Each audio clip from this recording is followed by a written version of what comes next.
Renungan Pagi, Yesus nama di atas segala nama oleh Ellen G. White, 29 Oktober 2024.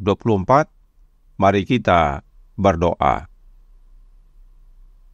Bapa kami yang di sorga, Allah pencipta langit dan bumi, laut dan segala isinya, Allah yang maha besar, maha kuasa, sumber segalanya, yang kami sembah selalu melalui anak-Mu yang tunggal, Yesus Kristus. Terpujilah Yesus anak Allah yang maha tinggi, yang adalah meterai janji-janji yang diberikan.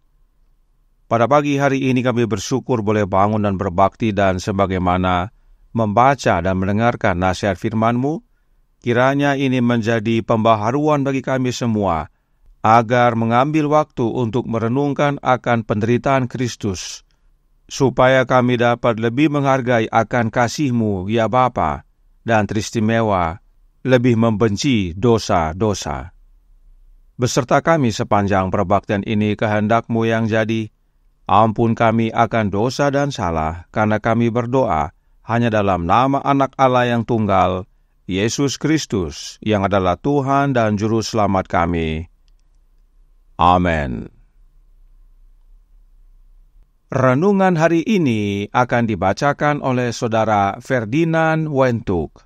Kepada Saudara Dinan, kami persilahkan. Shalom, selamat pagi semua.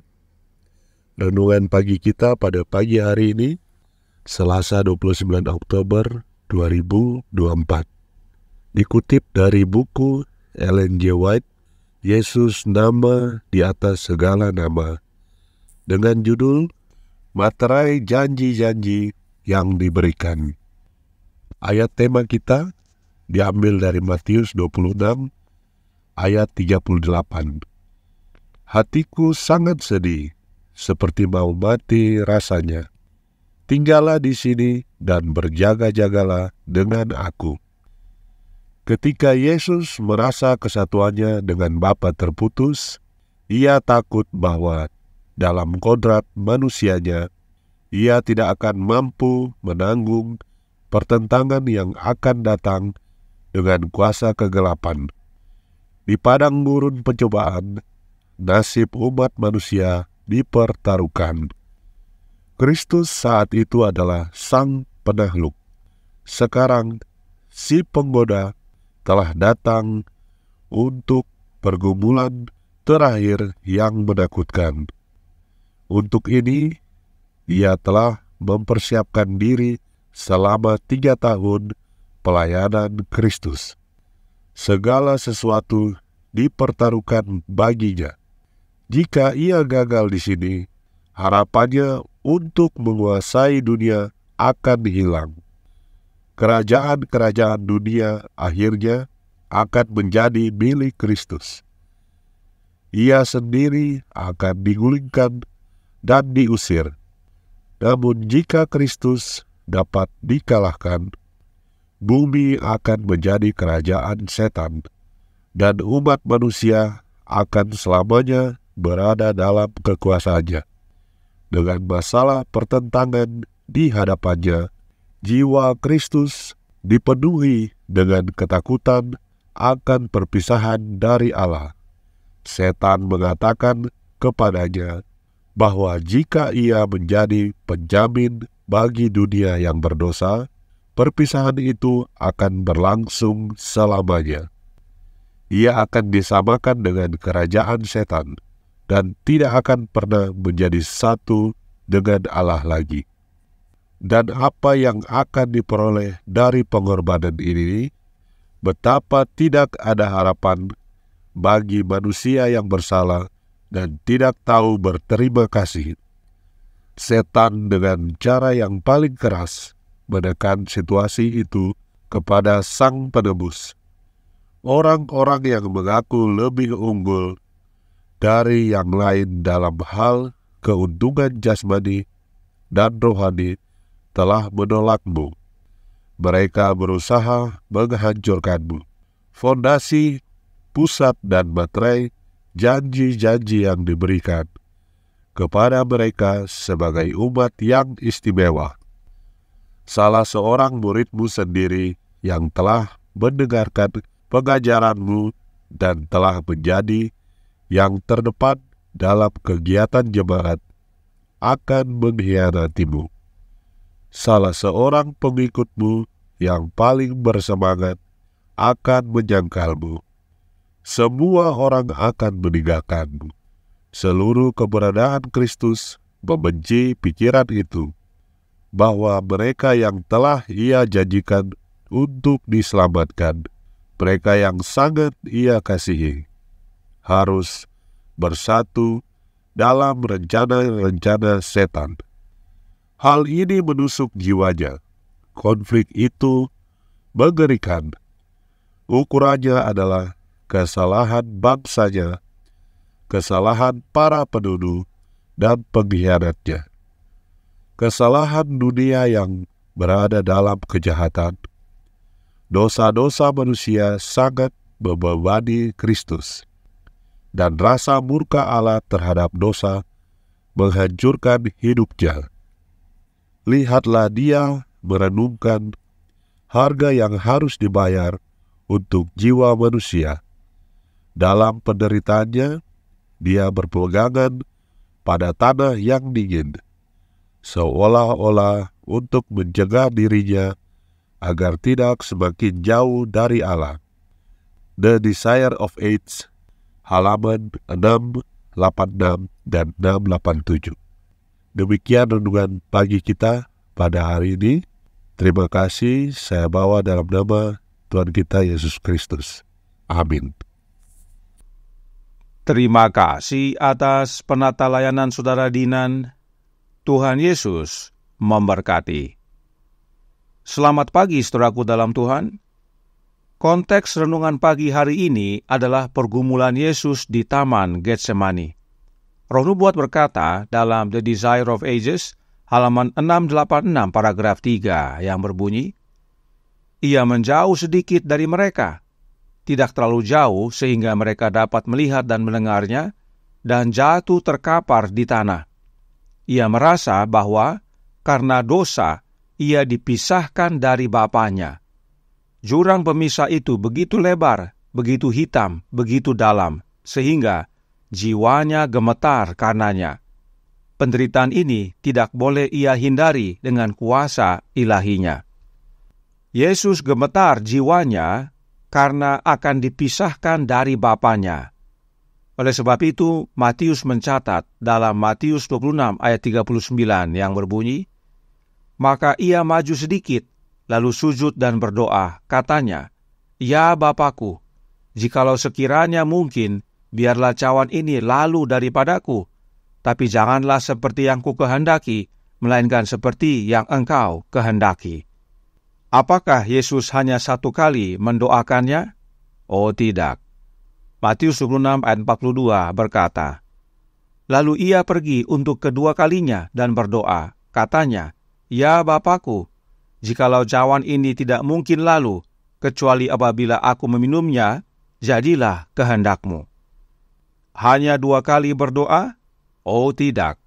Matius 26 ayat 44 berkata, Ia membiarkan mereka di situ, lalu pergi dan berdoa untuk ketiga kalinya, dan mengucapkan doa yang itu juga. Artinya, Yesus mengucapkan doa yang sama 3 kali. Mengapa kita perlu segarkan kembali ayat-ayat ini? Karena ingat kembali penjelasan Roh Nubuat berikut ini dalam The Story of Redemption, halaman 42 paragraf 1. Segera saya melihat dia mendekati cahaya yang sangat terang yang menyelimuti Bapa. Malaikatku yang menyertaiku berkata, dia berbicara serius dengan Bapanya. Kecemasan para malaikat tampak sangat kuat saat Yesus sedang berkomunikasi dengan Bapanya. 3 kali dia ditutup oleh cahaya mulia menyelimuti Bapa, dan yang ketiga kalinya dia keluar dari Bapa, pribadinya dapat dilihat. Wajahnya tenang, terbebas dari semua kebingungan dan keraguan, dan bersinar dengan kebajikan serta keindahan, tidak dapat diungkapkan dengan kata-kata. Yesus berdiskusi serius dengan Bapanya. Tidak ada oknum yang lain. hanya mereka berdua, yaitu Bapa dan anaknya. Berapa kali Bapa dan anaknya berdiskusi serius? 3 kali. Dan kali yang ketiga baru ada keputusan. Wajah Yesus terlihat tenang, terbebas dari kebingungan dan keraguan. Tetapi saat tiba waktunya, Yesus harus minum cawan itu, gemetar jiwanya Yesus. Kenapa? Karena beban dosa ditimpakan kepadanya dan Yesus rasa dosa akan pisahkan dia dari Bapanya. Karenanya, Roh Nubuat berkata dalam Signs of the Times tanggal 15 Januari tahun 1902 paragraf 9 yang berbunyi, kemanusiaan anak Allah gemetar pada saat yang sulit itu. Ia berdoa bukan untuk para pengikutnya agar iman mereka tidak goyah, tetapi untuk jiwanya sendiri yang sangat menderita. Saat yang mengerikan telah tiba, saat yang akan menentukan nasib dunia. Nasib umat manusia gemetar dalam ketidakpastian. Bahkan sekarang, Kristus dapat menolak untuk meminum cawan yang diberikan kepada manusia yang bersalah. Itu sebabnya, sampai 3 kali Yesus harus berdoa. Lalu, kenapa Yesus akhirnya mau minum cawan yang pahit itu? Dalam paragraf 10 dikatakan, 3 kali ia mengucapkan doa itu, 3 kali manusia telah menyusut dari pengorbanan terakhir yang agung. Namun kini, sejarah umat manusia muncul di hadapan Sang Penebus dunia. Ia melihat bahwa para pelanggar hukum jika dibiarkan sendiri pasti binasa. Ia melihat kuasa dosa, malapetaka dan ratapan dunia yang terkutuk muncul di hadapannya. Ia melihat nasib manusia yang akan datang dan keputusannya telah dibuat. Ia akan menyelamatkan manusia dengan mengorbankan dirinya sendiri. Inilah makna meterai janji-janji yang diberikan. Yesus yang adalah meterai janji-janji itu melihat ke masa depan, yaitu melihat nasib akan umat manusia. Jika Yesus tidak meminum cawan itu, maka manusia pasti binasa, sebab kuasa dosa menjadi malapetaka dan ratapan dunia ini. Oleh karena itu, Yesus memutuskan untuk minum cawan itu dan mati di kayu salib, agar janji yang telah dinyatakan sejak Adam digenapi oleh Yesus dan manusia beroleh jalan keselamatan. Lalu bagaimana dengan Bapa? The Desire of Ages, halaman 693, paragraf 2, berkata, namun Allah menderita bersama anaknya. Para malaikat menyaksikan penderitaan juru selamat. Mereka melihat Tuhan mereka dikelilingi oleh pasukan setan. Alamiahnya dibebani dengan rasa takut yang misterius dan menggetarkan. Ada keheningan di sorga. Tidak ada kecapi yang disentuh. Jika manusia dapat melihat keheranan para malaikat ketika dalam kesedihan yang hening, mereka menyaksikan Bapa memisahkan sinar terang, kasih dan kemuliaannya dari anaknya yang terkasih. Mereka akan lebih memahami betapa dosa itu begitu menyakitkan di matanya. Tidak hanya Yesus yang bergumul dan menderita, tetapi Bapa dan seluruh sorga juga. Inilah akibat dosa itu. Sungguh menyakitkan. Karenanya penting bagi kita untuk merenungkan peristiwa kematian anak Allah, agar kita semakin memahami begitu besar kasih Bapa dan anaknya kepada kita, dan kita semakin membenci dosa. Sebab Allah Bapa dan anaknya lah yang membuat rencana keselamatan, dan Bapa dan anaknya lah yang menggenapinya. Dan penggenapannya dimeteraikan oleh anak Allah, sebab dialah meterai dari janji-janji keselamatan itu. Tuhan memberkati, saya bawa dalam nama Yesus. Amin. Mari kita berdoa. Bapa kami yang di sorga, Allah pencipta langit dan bumi, laut dan segala isinya, Allah yang maha besar, maha kuasa, sumber segalanya, yang kami sembah selalu melalui anak-Mu yang tunggal, Yesus Kristus.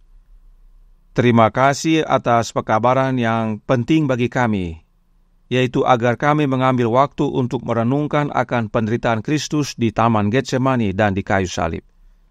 Sebab dengan memandang akan peristiwa itu, kami lebih memahami betapa dosa itu begitu menyakitkan di mata Bapa, dan demikian juga nantinya di mata kami. Kami lebih membenci dosa dan mengasihi Engkau, ya Bapa, dan Anak-Mu. Sehingga pada akhirnya, kehidupan kami yang dipenuhi oleh Roh-Nya Kristus semakin hari semakin diubahkan, dan pada akhirnya saat Dia datang kedua kali, kami boleh menerima kehidupan yang kekal. Beserta kami sepanjang hari ini kehendak-Mu yang jadi. Ampun kami akan dosa dan salah, karena kami berdoa hanya dalam nama Anak Allah yang tunggal, Yesus Kristus, yang adalah Tuhan dan Juru Selamat kami. Amin.